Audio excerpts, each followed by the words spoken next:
How did you two guys meet? I was hosting a television show. It was called The Extremists. It was one that I did after MTV Sports. And Laird was part of a crew called Strap. They sort of created this toe-in surfing back in those days. And when it was flat, they played beach volleyball. Who knew? And so they asked me like 2-3 days later, hey, will you come and play? And then I needed a ride back to my hotel.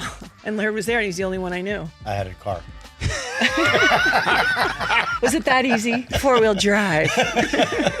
In November of 2013, we were pitched by Alex Rodriguez. I thought he was a fascinating guy, a fragile guy. At the time, not much of a sense of humor or sense of self-awareness, but I thought what a compelling character. Who's the Alex Rodriguez that we're seeing? I think a liberated man. I think this was a guy who was kind of trapped by his own kind of failed persona in baseball. The interesting thing about Screwball is it turns out it's not about A-Rod. It's about these almost Coen Brothers-esque characters. The career of the highest paid baseball player in history effectively ended over a $4,000 debt between a cocaine-addicted fake doctor and his fake tan-addicted steroid patient. It's just kind of wonderful.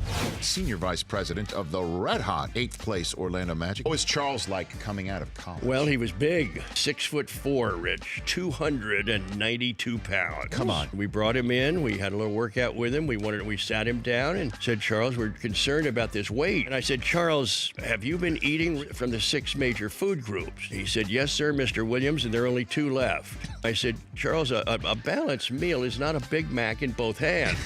Duff McKagan, good to see you, sir. Good to be here. Is it true that the creators of The Simpsons asked your permission to name the fictional beer in the series Duff after you? Is that a true story? It is a true story. We just thought it was a college art project because I was known as Duff the King of Beers at that point. The MTV Live in New York, they had just aired, and Axel introduced me. It's Duff the King of Beers. I had like this championship belt, a Budweiser belt. We thought it was a cute pop culture, college art project, but it became this thing.